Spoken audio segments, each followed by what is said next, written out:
Hola, ¿cómo se encuentra, estimado público? En esta ocasión nos toca el tema de norma jurídica, sus características y su utilidad para nuestra sociedad. Por definición de norma jurídica, la Real Academia de la Lengua Española nos comenta lo siguiente. Dice, es la pauta, es la regla que determina cómo deberá hacerse una cosa. El diccionario jurídico nos comenta, es la regla o mandato que establece la forma en que deberá ordenarse determinado grupo social. Ok. Nosotros tenemos una serie de normas establecidas en la Carta Magna o la llamada Constitución Política de los Estados Unidos Mexicanos de 1917, cuya funciones son las siguientes. La número 1. Rige jurídicamente a los Estados Unidos mexicanos. La número 2, relaciones entre los poderes. Establece esas relaciones entre el poder judicial, el poder legislativo y el poder ejecutivo. También define las relaciones entre los tres órdenes de gobierno, el gobierno federal, el gobierno estatal y el gobierno de los municipios. Y la más importante, bueno, no es la más importante, todas son importantes, pero es la que nos compete a nosotros como ciudadanos, porque establece el pacto social supremo de la sociedad, es decir, establece los derechos y obligaciones de los ciudadanos, de todos y cada uno. La Carta Magna está compuesta por normas y las normas pueden ser reglas o principios. Una regla es concreta, es un enunciado condicional que se enlaza a un supuesto de hecho con una consecuencia jurídica. Es decir, si ocurre A, ocurre B. Esa es la regla. Y un principio tiene un componente fundamental esencial de carácter indeterminado y se llena de contenido para aplicar en casos concretos.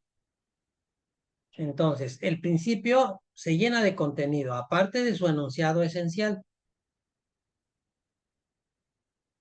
Las normas jurídicas tienen ciertas características. Primero, son heterónomas. Heterónomos porque un órgano distinto a mí las ha realizado. En nuestra República Mexicana, el órgano legislativo es el que pone reglas, deroga reglas o las modifica. Las normas jurídicas de nuestra Constitución son bilaterales porque alguien me puede exigir su cumplimiento. Dice que también son exteriores porque al ordenamiento jurídico solo le interesa la manifestación externa de la conducta humana, lo que hizo la manifestación externa, independientemente de la cuestión interna del ser humano, porque lo hizo. No, él hizo esto, la ley o la norma dice esto, entonces ahí cae el problema. Son coercibles las normas jurídicas porque existe la posibilidad de hacerlas cumplir por la fuerza. Ok, el objetivo de la norma jurídica es prohibir, permitir, obligar a cumplir o conducirse con determinada conducta. Por todo lo anteriormente comentado, la norma jurídica tiene un supuesto normativo. Es la hipótesis o condición de aplicación, lo que nos dice la norma, lo que nos dice la ley.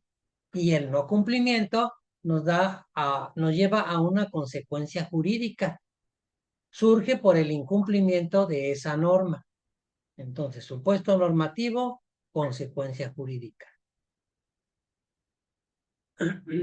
Para comprender un poquito más lo anteriormente comentado, escogemos al artículo 123. El artículo 123 dice que es heterónoma, porque un organismo distinto a mí lo ha establecido. Es un principio, porque tiene un componente fundamental y está lleno de contenido para aplicar en casos particulares. Si nosotros revisamos la Constitución Política, dice artículo 123, más el apartado, más el inciso, o sea, una serie de contenido que se va a aplicar en casos particulares. Es bilateral porque alguien distinto a mí puede exigirme su cumplimiento. En este caso, para este artículo, es la Secretaría del Trabajo y Previsión Social. El artículo 123 es exterior, porque no le importa si estoy de acuerdo o no, si me conviene o no. Se cumple el ordenamiento y punto. Es coercible, por lo que de no cumplirse hay una consecuencia jurídica. Bueno, ¿y qué contiene el artículo 123? Dice, al pie de letra, toda persona tiene derecho al trabajo y socialmente útil. En su apartado A, inciso 7, a trabajo igual corresponde salario igual, sin tomar en cuenta sexo, género o nacionalidad. Esto se amplía más en la Ley Federal del Trabajo en el artículo 86. Ahí se amplía, se explica la igualdad de sueldos para trabajos iguales. El trabajo igual dice horario, jornada, condiciones, acciones a realizar y la antigüedad. Sueldo igual, o sea, es la remuneración e incluye prestaciones, compensaciones, bonificaciones o cualquier otro derecho laboral. En el apartado 13 nos menciona, toda empresa, cualquiera que sea su actividad, está obligada a proporcionar capacitación y adiestramiento en el trabajo. Esto se amplía más en el apartado capítulo 3 bis del título cuarto del artículo 53 al 53 décimo de la Ley Federal del Trabajo, donde obliga a los patrones a proporcionar capacitación para mejorar las habilidades y el nivel de vida de los trabajadores. Es una capacitación continua para beneficio de los trabajadores, obviamente de la empresa, porque la capacitación es referente a las actividades de la empresa. Hay evolución tecnológica, bueno, pues hay que dar capacitación para que el trabajador aprenda a manejar las máquinas más modernas que ha adquirido la empresa. Ahora, este artículo 123, ¿qué pasa si hay incumplimiento por parte de las empresas o por parte del empleado? Tiene sus consecuencias jurídicas, ¿verdad? En el inciso consecuencias jurídicas, para el patrón, multas económicas que van de las 250 a las 5,000 UMAS por incumplimiento al inciso séptimo referente a capacitación. Y esto está avalado por el artículo 994 de la Ley Federal del Trabajo. Ahora, consecuencia jurídica para el empleado.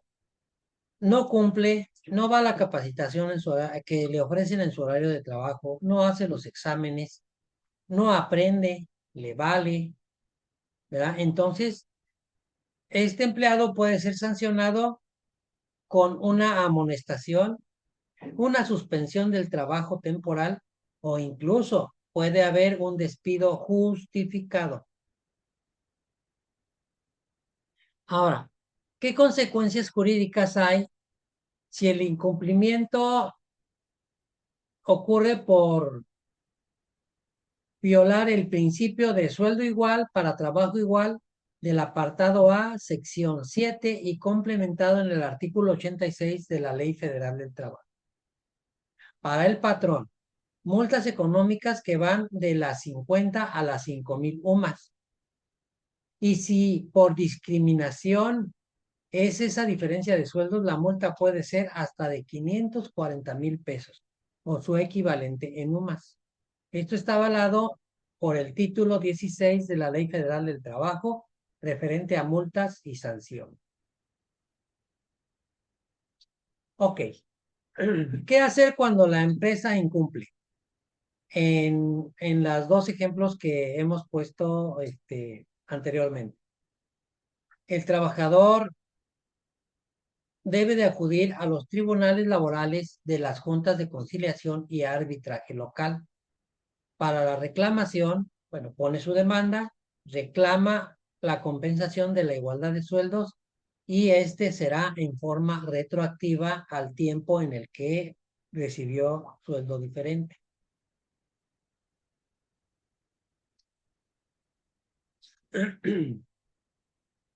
Ahora, vamos a hablar sobre el artículo primero de la Constitución. A la letra menciona, toda persona gozará de los derechos humanos reconocidos en esta Constitución y en los tratados internacionales de los que el Estado mexicano sea parte. Ok, de tal manera que si una empresa incumple con principio de sueldo igual para trabajo igual o de no capacitación, entonces también está violando el artículo primero de nuestra Constitución. Este mismo artículo primero para el Estado mexicano menciona, todas las autoridades en el ámbito de su competencia tienen la obligación de promover, respetar, proteger y garantizar los derechos humanos. El Estado mexicano está obligado a dar todo el apoyo al trabajador para que se le cumpla el artículo 123 de nuestra Constitución.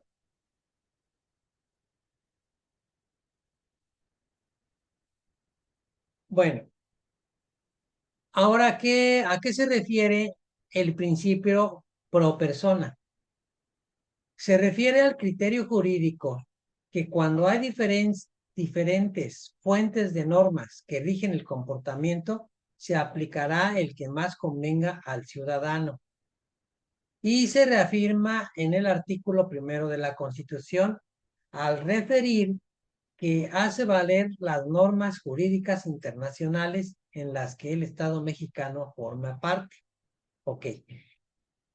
Tenemos un contrato colectivo de trabajo, tenemos una ley federal del trabajo, pero si en la normatividad de los derechos humanos hay algo mejor que le beneficie al trabajador, ese es el que se tomará en cuenta.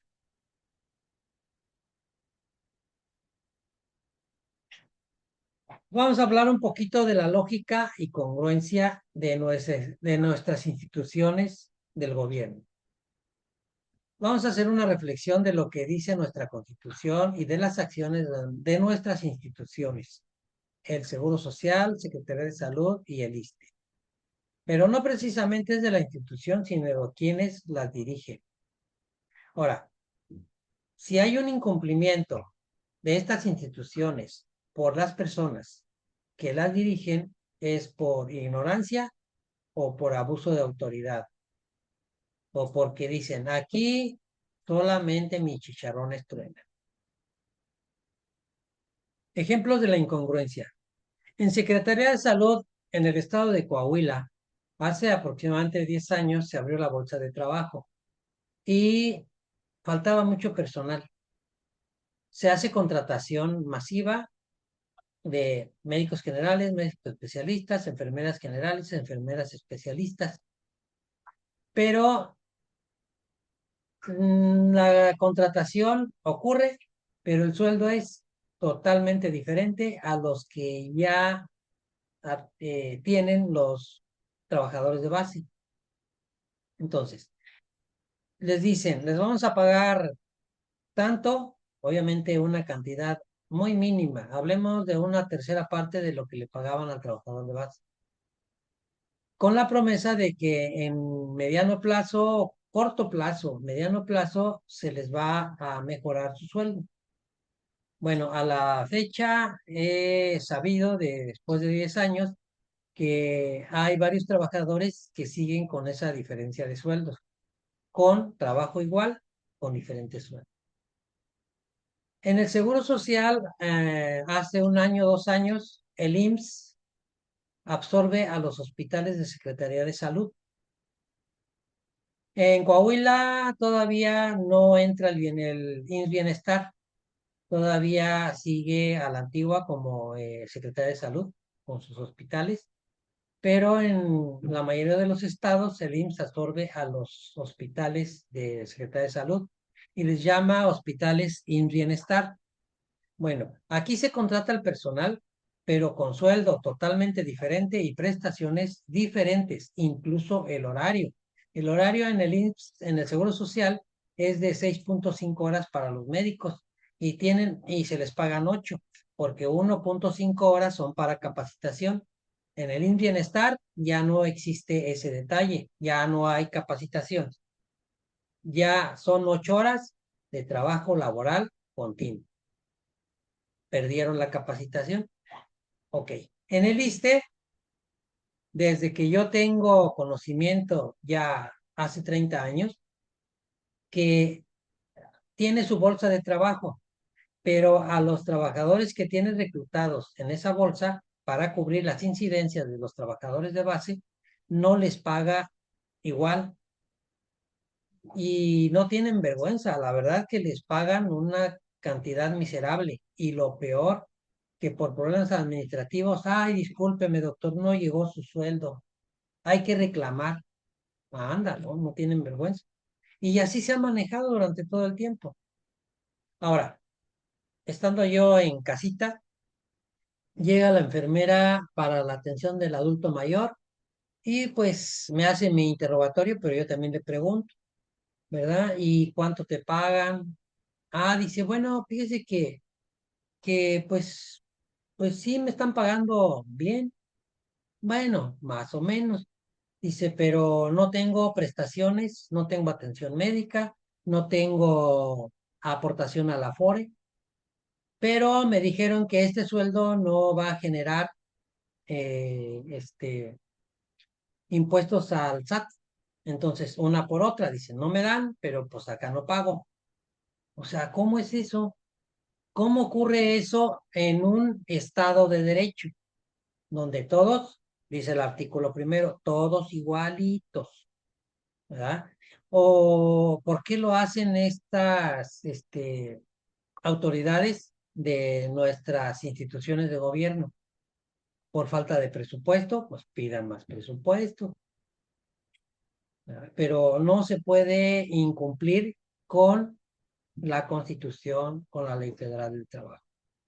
Eso es lo que está ocurriendo con nuestras instituciones y la incongruencia existente. Ahora, ¿por qué no hay demandas? Pueden ser por dos motivos. Uno, por desconocimiento del artículo primero de la Constitución, del artículo 123 y de toda la ley federal del trabajo. Y una segunda opción es que hace falta valor para poner la demanda. Platicaba un enfermero, el que dice, Doc, pero ¿cómo voy a poner una demanda? ¿Cómo le voy a ganar al gobierno?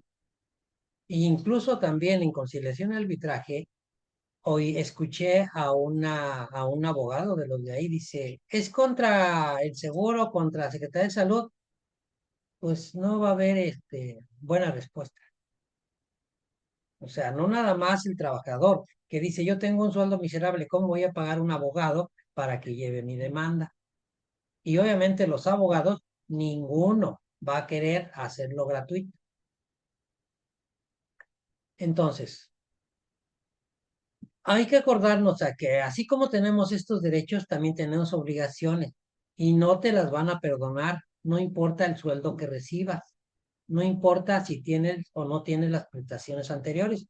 Mire, en la actualidad, en el sector salud, ya se está obligando a tener cédula, como siempre se ha este, impuesto. Si vas a trabajar en el sector salud, tienes que tener cédula profesional. Ahora, se está modificando a que tú tienes que tener capacitación continua. Ahora, te contratan y te quitan el 1.5 horas de capacitación y aparte de que tienes ese tiempo para capacitarte, en las prestaciones te dan una parte para apoyo de libros. Entonces, anteriormente estábamos bien, pero los nuevos contratados por el IMSS Bienestar ya no son igual, ya no tienen las mismas prestaciones. ¿Cómo te vas a capacitar? Si te exigen, pero no te dan la capacitación, como lo está indicando la Ley Federal del Trabajo. Ok. La verdad que no quiero ni pensar qué vamos a encontrar en las empresas privadas. Las empresas privadas hay, la mayoría, ¿verdad? Trabajadores que con mejor nivel, con menor nivel educativo. Y si los que estamos con conocimiento, al menos yo me recuerdo que en mi nivel preparatoria llevé una materia que se llamaba legislación laboral. Y ahí aprendí desde la prepa lo que era la Ley Federal del Trabajo. Ok. Entonces, en esta ocasión será un buen estudio de investigación. ¿Qué está pasando en nuestras empresas privadas? Si hay incongruencia en las empresas del gobierno, ¿qué vamos a encontrar en las empresas privadas? Ya para concluir, consideramos que es importantísimo conocer nuestros derechos, nuestros deberes documentados en nuestra Constitución. El desconocimiento de las obligaciones no exime de la responsabilidad. Y vienen a mi mente aquella frase de Joseph de Maistre, que nos dijo en el año que vivió de 1753 a 1821, ya hace unos siglos, dice, cada pueblo o nación tiene el gobierno que se merece. Mucha atención. Cada pueblo o nación tiene el gobierno que se merece, de acuerdo a su conocimiento o ignorancia que tenga esa sociedad. Ok. André Malraux es este pensador, la modifica. Él vivió de 1901 a 1976, ya más reciente. Dice, la gente tiene los gobernantes que le parecen. Y estoy totalmente de acuerdo con estas dos frases. En mis 30 primaveras de trabajador de las instituciones, vamos a poner estos ejemplos. Dice, la gente tiene los gobernantes que le parecen. Aquí aparece Peña Nieto. Y recuerdo que mis compañeras de trabajo decían, ay, está bien guapo y yo voy a votar por él. Y pues, ¿cómo ganó? Pues lo más seguro es que sí votaron por él y por guapo. Dice, gobernantes que le parecen guapos. Ok. Ahora, por la ignorancia, aquí tenemos a Fox. Bueno, el desconocimiento de la Constitución, de las leyes, de las normas ya establecidas, eso era lo de menos. Las tonterías y cómo se desempeñaba en público, las frases que decía tan tontas, que la verdad da vergüenza ajena. Y tenemos a Carlos Salinas de Gortari. A Carlos de Salinas de Gortari. Este presidente considero que me engañó. Y no nada más a mí, engañó a todo el pueblo. ¿Por qué? Porque en su época él era muy bueno para hablar en público y hablaba de economía y etcétera, y con economía internacional y que todo iba en pro, en popa.